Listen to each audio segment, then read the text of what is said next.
আসসালামু আলাইকুম বন্ধুরা, আমি মো। আজ চলে এসেছি চার্লি চোপড়ার দ্বিতীয় পার্টটি নিয়ে। যারা প্রথম পার্টটি দেখেননি, ডেসক্রিপশন বক্সের লিংক থেকে অবশ্যই দেখে নেবেন। আর আজকের পর্বে রাওয়াতের মৃত্যুর রহস্যটা উন্মোচন করা হবে। তো চলুন আজকের গল্পটা শুরু করা যাক। সিন চলে যায় অতীতে, যেখানে দেখা যায় চার্লি একটা রেস্টুরেন্টের ওয়েটার, আর সেখানে জিমি তার ব্যবসার কাজ করছিল। তো জিমি কোনোভাবেই তার ক্লায়েন্টকে ইমপ্রেস করতে পারে না, সে কেঁদে ফেলে। আর তখন চার্লি তাকে নতুন করে শুরু করার ধারণা দেয়, আর এভাবেই তাদের পরিচয় হয়। সিন চলে আসে বর্তমানে। চার্লি রাতে বাড়ি ফিরছিল, হঠাৎ তার ঘরের জানালায় চোখ পড়লে সে দেখে ভেতরে কেউ আছে। পরের দিন সকালে সে মিস বারুচার বাড়ি আসে। এখানে সে তার কাজ শেষ করে ফেরার সময় বারুচার হাত ব্যাগটা উপরে রেখে চলে যায়, আর বাহিরে জানালার পাশে লুকিয়ে সব খেয়াল করে। একটু পর বারুচা গোসল শেষ করে ব্যাগটা উপরে দেখতে পেয়ে নিজে উঠে গিয়ে নিয়ে নেয়। এটা দেখে তো চার্লি অবাক, কারণ সবাই জানে বারুচা একজন পঙ্গু মানুষ, অথচ সে দিব্যি হেঁটে বেড়াতে পারে। এবার চার্লি তাকে ডাক দেয়। বারুচা বুঝে যায় সে ধরা পড়ে গেছে, আর এবার সে বারুচার কাহিনী শুনতে থাকে। মুক্ত জীবনযাপন করার জন্যই সে কোনোদিন বিয়ে করেনি, কিন্তু বয়স বাড়ার সাথে সাথে তার ইনকাম আর শরীরের জোর কমতে থাকে, অথচ তার অসুস্থতা আর খাবারের খরচটা আগের থেকে বেড়ে যায়। তখন তার মনে পড়ে যায় চিকিৎসা বীমার কথা, আর তাই জন্য সে ইচ্ছা করে একটা অ্যাক্সিডেন্টের নাটক সাজায়, আর সেই বীমার টাকা উত্তোলন করে এখন সুখে দিন কাটাচ্ছে। সে চার্লিকে রিকোয়েস্ট করে যাতে এসব কথা সে পুলিশকে না জানায়, তাহলে এই বুড়ো বয়সে তাকে ফ্রড কেসে জেল খাটতে হবে। এরপর চার্লি নিউজে দেখে মনোজের সব সত্য সীতারাম তার চ্যানেলে প্রকাশ করে নিউজ করে দিছে। এটা প্রকাশ হওয়ার সাথে সাথে সবার কাছে চার্লি অপছন্দের পাত্রী হয়ে যায়। কেউ বুঝতেই চায় না যে এতে চার্লির কোনো হাত নাই। জিমির পরিবার তাকে তাড়িয়ে দেয়। হোটেলে ফিরে চার্লি সীতারামের উপর খুব রেগে যায়। সীতারাম বলে, এ কাজটা না করলে পুলিশ তোমার তথ্যগুলো গুরুত্ব দিয়ে দেখতো না। কিন্তু চার্লি কোনোভাবেই আর সীতারামকে সহ্য করতে পারে না। সে চলে যেতে চায়, কিন্তু সীতারাম তাকে থামিয়ে দিয়ে নিজেই হোটেল ছেড়ে চলে যায়। এরপর দেখা যায় থানা থেকে তাদের সবাইকে ডাকা হয় নতুন করে তদন্ত শুরু করবার জন্য। পরদিন একটা ব্রেকিং নিউজে দেখানো হয় জেমির খবর, যেখানে জানা যায় জেমিকে তার প্রাক্তন প্রেমিকা টাকার জন্য যন্ত্রণা দিচ্ছিল একটা গোপন ভিডিওর জেরে, যার জন্য সে তার মামার কাছে টাকা চাইতে গিয়েছিল, কিন্তু শেষ রক্ষা হলো না। জনসম্মুখে সেই ভিডিওটা চলেই আসে, যা তার পরিবার সহ চার্লিও দেখে নেয়। জেমি তার প্রাক্তন প্রেমিকার সাথে এমন একটা সম্পর্কে জড়ানোর ফলে চার্লি খুব কষ্ট পায়। রাগে সে তার মাথার সব চুল কেটে ফেলে, আর এরপর চণ্ডীগড় তার বাড়ি ফিরে আসে। পরদিন সকালে কিছু বাচ্চা একটা ফুটো দিয়ে চার্লিকে ডাকতে থাকে। চার্লি তখন কিছু একটা মনে হয়, আর সে সোজা মানালি থানায় জেমির সাথে দেখা করতে চলে যায়। চার্লি জানতে চায়, সেদিন চাবি আনতে যখন ফিরে গেলা তখন যে মামা ভেতরে আছে কি করে জানলাম? জেমি বলে, আমি লুকিং গ্লাস খেয়াল করে বুঝেছি ভেতর থেকে কেউ আমায় দেখছে। চার্লির কথা, পোস্টমর্টম রিপোর্ট অনুযায়ী 8টার মধ্যে মামা খুন হয়ে গেছে, তাহলে তুমি ফিরে গিয়ে মামাকে কি করে দেখবা? ভেতরে অবশ্যই খুনি ছিল। চার্লি সোজা রাওয়াতের বাড়ি যায়, আর চুরি করে ঢুকে চেক করতে থাকে। সে ওখানে একটা কার্ড পায়। আচ্ছা, এই কার্ডটার কাহিনী আমরা একটু পরেই জানবো। একটু পর সেখানে বিল্লু কিছু লোক নিয়ে আসে বাড়িটা দেখাতে। চার্লি দ্রুত একটা স্টোর রুমে গিয়ে লুকায়, আর তখন সে ওখানে একজোড়া স্কি শু পায়, কিন্তু তেমন একটা পাত্তা দেয় না। এরপর চার্লি স্কি রিসোর্টে কর্নেলের কাছে আসে, আর জানতে চায় সে রাতে ভিতরে কেউ ছিল, আপনি গিয়ে কি এমন সন্দেহজনক কাউকে দেখেছেন? কর্নেল বলে, আমি ওখানে গিয়ে শুধু হানিফকে দেখেছি। চার্লির এবার মনে পড়ে যায় সেই কার্ডটার কথা। আসলে তো হানিফের বাবার কার্ড ছিল।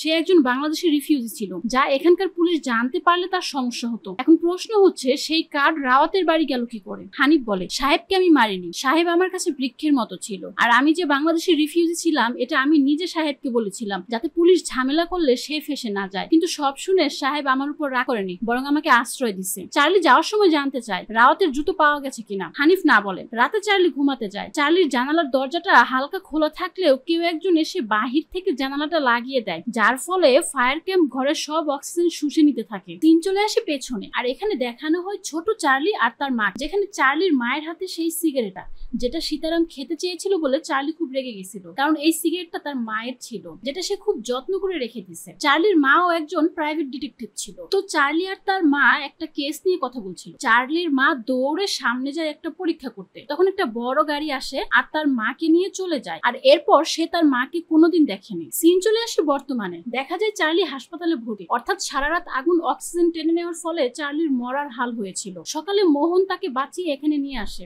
চার্লি বলে, আমি তো জানালা খুলেই ঘুমিয়েছিলাম, তাহলে বন্ধ হলো কিভাবে? তার মানে কেউ ইচ্ছে করে বাহির থেকে বন্ধ করে দিচ্ছে। হাসপাতাল থেকে চার্লি বাড়ি ফিরে দেখে সীতারাম ফিরে এসেছে, সাথে কিছু রহস্যের সমাধান নিয়ে এসেছে। সে এতদিন লগ্ন ছিল, সেখান থেকে মালাইকার খোঁজ নিয়ে জানতে পারে সে একজন সিঙ্গার ছিল, যার একটি সিডিও বের হয়েছে। এরপর সেখানে এক ধনী ব্যবসায়ীকে খুন করে মা মেয়ে এখন মানালিতে এসে উঠেছে, আর ওই ব্যবসায়ী সেই কোম্পানির মালিক ছিল যে কোম্পানিতে মনোজ ইনভেস্ট করেছিল, আর এরই ডান হাত ছিল বিল্লু। এরপর তারা দুইজন মালাইকাদের ফলো করতে থাকে, আর এবারও দূর থেকে লাল হুডি পরা কাউকে দেখা যায়। একটু পর হুডি পরা লোকটি চার্লির সামনে চলে আসে, আর এরপর দেখা যায় এটা বিল্লু। সে চার্লিকে মারতে গেলে ওয়াসিমা তাকে আটকে দেয় আর বলে আর কোনো খুন চাই না আমি। মালাইকা বলতে থাকে আর সিন চলে যায় পেছনে। ওয়াসিমার 8 বছর বয়সে তার বাবা মারা যায়। আমার প্রথম সিডি বের হবার পরে ঠাকুর সাহেবের সাথে আমার দেখা হয়। সে আমাকে তার বাংলো বাড়িতে নিয়ে যায় আর এটাই ছিল আমার প্রথম এবং শেষ সিডি। কারণ ঠাকুর সাহেব চাইতো আমি শুধু তার জন্য গান করি। ততদিনে ওয়াসিমাও বড় হয়ে যায় আর বিল্লুর সাথে ওর একটা প্রেম হয়ে যায়। একদিন ওয়াসিমা একটা টিভি শোতে গান গাইলে ঠাকুর সাহেব খুব রেগে যায়, কারণ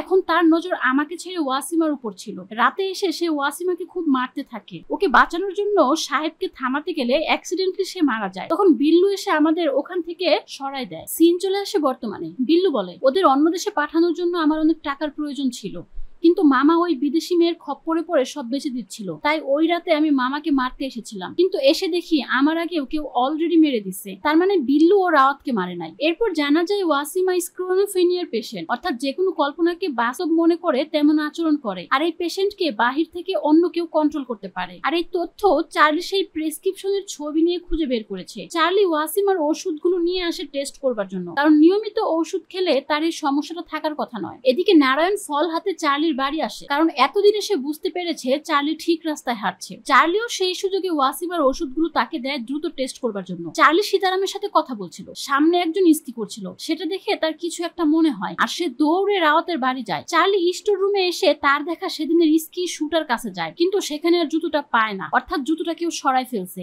আর চার্লি এটাও বুঝে গেছে খুনিকে। সে দৌড়ে থানায় যায়। তখন নারায়ণ ওয়াসিমার ওষুধগুলো টেস্টের জন্য পাঠাচ্ছিল। চার্লি সেটা তার হাত থেকে নিয়ে গন্ধ শুকে আর মুখে দিয়ে খেয়ে নেয়। সবাই পাগলের মতো তাকে সেটা ফেলতে বলে, কারণ এই ওষুধে তার ক্ষতি হবে। চার্লি বলে এটা ওষুধ নয়, বেসনের লাড্ডু। সে জিমির দিকে এগিয়ে দিয়ে বলে মুখ মিঠা করো, কারণ আসল খুনি ধরা পড়ে গেছে। এরপর সিন চলে আসে সোলান, যেখানে চার্লি পুলিশ নিয়ে খুনিকে ধরতে হাজির। তারা খুনির বাড়ি পৌঁছায় আর ততক্ষণে খুনি নিজেকে শেষ করে দিছে। আর এই হচ্ছে খুনি। হ্যাঁ, কর্নেল বড়ুয়াই খুন করেছে, তবে আসল রহস্য এখনো বাকি। সিন চলে আসে পেছনে। দেখা যায় যুদ্ধের রাওয়াত অর্ধমৃত অবস্থায় কর্নেলকে বলছে সে যদি আজ মারা যায় তবে সে যেন তার রং তুলির সেটা তার চিতায় জ্বালিয়ে দেয়। কর্নেল বলে তোমার কিচ্ছু হবে না। কর্নেল সেদিন নিজের জীবন ঝুঁকি নিয়ে রাওয়াতকে বাঁচায়। সিন চলে আসে বর্তমানে, যেখানে তারা কর্নেলের আত্মহননের নোটটা পড়ছে। জানা যায় তার প্রিয় বন্ধুকে খুন করার আত্মগ্লানি সে সহ্য করতে না পেরে নিজেকে শেষ করে দিছে। আর কেন সে তাকে মারলো সেটা শুনুন এখন। শেষবার যুদ্ধে তার একটা চোখ নষ্ট হয়ে যায়, যার ফলে সরকার তাকে রিটায়ার্ড করে দেয়। বাড়িতে একা একা সে নেশায় ডুবে যাচ্ছিল। তখন রাওয়াত তাকে তার স্কি রিসোর্টে ম্যানেজার হিসেবে যুক্ত করে, যেটা আস্তে আস্তে তার জীবন হয়ে ওঠে। কিন্তু হঠাৎ রাওয়াত নিকিকে বিয়ের সিদ্ধান্ত নেয় আর সবকিছু বিক্রি করে দিয়ে এখান থেকে চলে যেতে চায়। কর্নেল তাকে রিকোয়েস্ট করে যাতে সে এই রিসোর্টটা বিক্রি না করে, কিন্তু রাওয়াত তার কথা শোনে না। ওই সিদ্ধান্ত নেওয়ার ফলে আমার মাথা নষ্ট হয়ে যায়, কারণ ওই রিসোর্ট আমার জীবন ছিল। তাই আমি ওকে মারার সিদ্ধান্ত নেই। ওয়াসিমার ওষুধে আমি নকল ওষুধ দিতে থাকি যাতে ও সুস্থ না হয়, আর এজন্য ওই মিউজিক শুনে ওয়াসিমা ওই দিন ওসব কথা বলছিল। আর আমিও তৎক্ষণাৎ সেখান থেকে মানালির উদ্দেশ্যে বের হয়ে যাই। তবে এই নোটে সে রাওয়াতকে বারবার মেহেরবান বলে সম্বোধন করছিল, আর এটারও অনেক বড় একটা রহস্য আছে, জানবো একটু পরে। এবার সিন চলে আসে সংবাদ সম্মেলনে। এক সাংবাদিক বলে রিপোর্ট অনুযায়ী রাওয়াতকে মারা হয়েছে 7টা থেকে 8টার মধ্যে। কর্নেল যদি 7:30টায় বের হয় তবে 30 মিনিটে সে মানালি কি করে পৌঁছালো? কারণ পায়ে হেঁটে সোলাং থেকে মানালি পৌঁছাতে 2 ঘন্টারও বেশি সময় লাগে। সীতারাম উত্তরে বলে সে হেঁটে নয়, উড়ে গিয়েছিল। কি বুঝলেন না তো? আসলে সে রাতে কর্নেল স্কি করে গিয়েছিল, যার ফলে 7:30টায় বের হয়েও 8টার আগে মানালি পৌঁছে গেছিল। আর তারপর রাওয়াতকে মেরে দেয়। এরপর তার স্কি শুটা বদলে রাওয়াতের জুতো পরে নেয়। সে হানিফের আসার অপেক্ষা করছিল, কিন্তু তার আগেই জিমি চলে আসে। সে তাকে লুকিং গ্লাসে দেখে। জিমি চলে যাওয়ার পর হানিফ আসলে সে পেছনের দরজা দিয়ে বের হয়ে হানিফের সামনে আসে আর দরজা ধাক্কাতে থাকে। এরপর সব ঠিক থাকলে উইল অনুযায়ী আমি রিসোর্টের লাইফ টাইম ম্যানেজার হতাম, কিন্তু হঠাৎ নিকি এসে সব উল্টে দেয়। তাই নিকিকেও রাস্তা থেকে সরিয়ে দেয়। তবে চার্লি যেভাবে উঠে পড়ে লেগেছিল আমি জানতাম আমি ধরা পড়ে যাব। তাই সে রাতে বাহির থেকে চার্লির ঘরের জানালা আটকে দেই, কিন্তু সে বেঁচে যায়। ও যেদিন আবারও জুতো খুঁজতে ফিরে যায় আমি তখনই বুঝে গিয়েছিলাম ও সব জেনে গেছে। তাই আমি নিজেকে শেষ করে দিলাম। আর এতক্ষণ সম্পূর্ণ চিঠিটা নারায়ণ সাংবাদিকদের পড়ে শোনাচ্ছিল। তার মানে জিমি নির্দোষ, আসল খুনি মৃত, আর কেস ক্লোজ। আসলে কি তাই? একটু ধৈর্য রাখুন, আরো একটি ধামাকা আছে। এদিকে চার্লির কিছু একটা খটকা লাগে। সে সব কাগজ দেখছিল আর তখনও রয়ের সেই মিউজিকটা শুনছিল। সীতারাম বলে কেস তো ক্লোজ, এখন আর কি পাবে এই আওয়াজ থেকে? চার্লি বলে আমরা এখনো আসল আসল খুনি পর্যন্ত পৌঁছাতে পারেনি, অর্থাৎ খুনিরও খুনি। এটার কি গ্যারান্টি ছিল যে ওই দিন ওই মুহূর্তেই ওয়াসিমা ওইগুলা বলবে? কর্নেলের নোটে কিছু একটা ঘাপলা আছে। কথা বলতে বলতেই জেমি এসে হাজির হয়। চার্লিকে বলে, তোমার জন্য মামি আজ একটা পার্টি রেখেছে, রাতে তোমাকে অবশ্যই যেতে হবে, সবাই তোমাকে ধন্যবাদ দিতে চায়। চার্লি জানতে চায় তোমার ভিডিওটা কে লিক করেছে। জেমি বলে, মায়া করেছে, ও আমাকে টাকার জন্য চাপ দিচ্ছিল অনেক। চার্লি বলে, কিন্তু ও তো বলেছে ও করেনি। জেমি, তুমি আবারও কিছু একটা লুকাচ্ছ, সত্যিটা আমার কাছে বলো প্লিজ। আর এবার সিন চলে আসে এখানে। ভিডিওটা বরুণের ফোনেও ছিল। বরুণ বলে, ভিডিওটা আমায় মায়া পাঠিয়েছিল, ও আমার কাছে টাকা চাইছিল, কিন্তু অত টাকা আমার কাছে ছিল না। মামার উইলের টাকা পেলেই আমি ওকে টাকা দিয়ে দিতাম, কিন্তু তার আগে কিভাবে লিক হয়ে গেল আমি জানি না, আমি ওটা লিক করিনি। রাতে চার্লি পার্টিতে যায় আর সবাই তাকে ধন্যবাদ জানায়। বিল্লু ড্রিঙ্ক এগিয়ে দেয়। চার্লি সবাইকে সাথে নিয়ে রাওয়াকে মনে করে ড্রিঙ্ক শুরু করে। রাওয়াকে যারা যে নামে ডাকতো সবাই সে নামেই উচ্চারণ করে। চার্লি বুঝে গেছে খুনির খুনিটা কে। সে এক্ষুনি কিছু বলে না। প্রথমেই চার্লি সবার কাছে কর্নেলের মৃত্যুর জন্য ক্ষমা চায়। মিস বারুচা বলে, বাদ দাও ওসব কথা, ও ঠিক করেই নিছিল ও মরবে। চার্লি বলে, উনি মরে নাই, ওনাকে মারা হয়েছে, কারণ খুনিরও খুনি আছে যাকে আমি এখনো ধরতে পারিনি, আর খুনি এখন এখানে আমাদের মাঝেই উপস্থিত আছে। আমি জানি না কে সে, তবে লেডি রোজ অবশ্যই ওয়াসিমার মাধ্যমে জানাতে পারবে। সে রয়কে রিকোয়েস্ট করে যাতে সে আজ আবারও লেডি রোজকে ডাক। মালাইকা চলে যেতে চায় এ কথা শুনে, কিন্তু ওয়াসিমা রাজি হয়। রয় আজ আবারও তার কাজ শুরু করে। ওয়াসিমা আবারও সেদিনের মতো বলতে থাকে সে মরবে। ওয়াসিমার এমন অবস্থা দেখে মালাইকা ভয় পেয়ে যায়। চার্লি এবার তার মায়ের সিগারেটটা ধরিয়ে একটা চেয়ারে বসে পড়ে। তার চোখ সোজা জানুকির দিকে যায়। জানুকি চুপ করে বসে আছে। মালাইকা জানুকিকে রিকোয়েস্ট করে ওয়াসিমাকে থামাতে। আর এবার শোনা যায় সেই সিটির শব্দটা, যেটা চার্লি রয়ের সেই রেকর্ডে শুনেছিল। জানুকি সিটি বাজাতেই ওয়াসিমা শান্ত হয়ে যায়। মিস বারুচা অবাক হয়ে বলে, এটা কি হলো? এবার চার্লি বলে, এটা ছিল একটা মিথ্যা ষড়যন্ত্র। জানুকি জানতো ওয়াসিমা সিক্রোফেনিয়ার পেশেন্ট, তাই সে ওয়াসিমার চিকিৎসার নাম করে শুধু একটা সিটির শব্দ শুনিয়ে বাহির থেকে কন্ট্রোল করত। সেদিন রাতে এভাবেই সে ওয়াসিমাকে দিয়ে বলিয়েছে যে সে মরবে। মোহন বলে, অযথা কেন জানুকি কর্নেলকে মারতে চাইবে? চার্লি বলে, কারণ আন্টি জানতো ওই জুতো আর কর্নেল ছাড়াও এমন অনেক কিছুই আছে যার মাধ্যমে আমি আন্টি পর্যন্ত পৌঁছেই যাব। তাই সে কর্নেলের চায়ে বেশি পরিমাণ হার্টের ওষুধ মিশিয়ে তাকে মেরে দেয়, যাতে এই সত্যগুলো সামনে না আসে। কারণ ওয়াসিমার ব্যাপারটা একমাত্র সেই জানতো। তবে তাকে মারার পর নোট লেখার সময় সে সবচেয়ে বড় ভুলটা করে, আর সেটা হলো মেহেরবান বলা। কারণ একমাত্র আন্টি মামাকে তার নাম ধরে ডাকতো, আর তাই ড্রিঙ্ক নেবার সময় আমি আন্টিকে খেয়াল করেছিলাম। আর তুমি বরুণের ফোন থেকে জেমির ভিডিওটা লিক করেছিলে যাতে আমি এখান থেকে চলে যাই। সেটা হয়েও ছিল, কিন্তু আমি আবার ফিরে এলাম, তাই তুমি আমাকে মারার চেষ্টা করলে, আর তোমার স্বামী মোহন আমায় বাঁচিয়ে নিল। আর এখন আসি সেই ছবির রহস্যতে। চার্লি পাশের ঘরে গিয়ে রাওয়াতের আঁকা ছবিটা নিয়ে আসে। এই ছবিতে কানের দুলটা দেখেন, আর এই ছবিতে জানুকির কানের দুলটা দেখেন। দুইটা দুলি এক, অর্থাৎ রাওয়াত জানুকিকে ভালোবেসে তার আদলেই এই ছবিটা এঁকেছিল, আর রাওয়াত একমাত্র জানুকিকেই ভালোবেসেছিল। এবার জানুকি বলতে শুরু করে, ও আমায় ভালোবাসতো না, ওর কাছে রং তুলিটাই সব ছিল। ও আমাদের ছেড়ে চলে গিয়েছিল, নিজের ছেলেকে ছেড়ে চলে গিয়েছিল, অর্থাৎ ওয়াসিমা নয়, বরং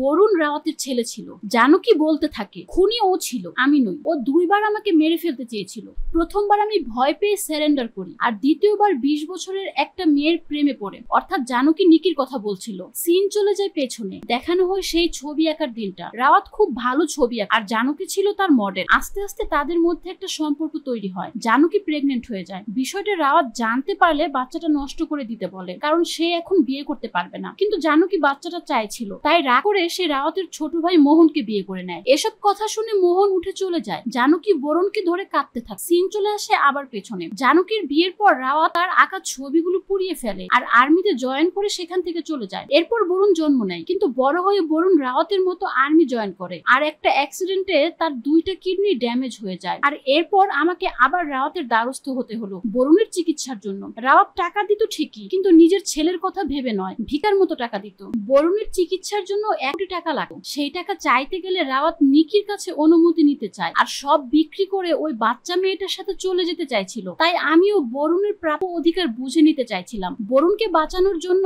আর কোনো পথ ছিল না, বাধ্য হয়ে রাওয়াতকে সরিয়ে দেই। কিন্তু কিছুদিন পর নিকি এসে বলে সে প্রেগনেন্ট, তাই তাকেও সরাতে হলো। আমি জানতাম রিসোর্টের জন্য কর্নেল নিজের প্রাণও দিতে পারত, আর আমার ছেলের জন্য টাকার দরকার ছিল। তাই আমি কর্নেলকে ব্যবহার করে সব প্ল্যান সাজাই। ওয়াসিমাকে আমার বসে আনি। সে রাতে আমি সেই ছবিটা ইচ্ছা করে ফালাই। আমি যা করেছি আমার বরুণকে বাঁচাতে করেছি, পুরো পরিবারের জন্য করেছি। আমি চাইনি জিমি ফেসে যাক, ও তো ভুল সময়ে ভুল জায়গায় ফেসে গেছে। এরপর চার্লিকে সীতারামের সাথে সেলিব্রেট করতে দেখা যায়। চার্লির এবার যাওয়ার পালা, যেহেতু কেস ক্লোজ, তাকে তো যেতেই হবে। তবে এবার তার মনে লেডি রোজ জানান দেয় তার মায়ের রহস্য উন্মোচনের, অর্থাৎ সম্ভাবনা আছে সিজন 2 এ চার্লির মায়ের নিখোঁজ হওয়ার রহস্য উন্মোচন হবে।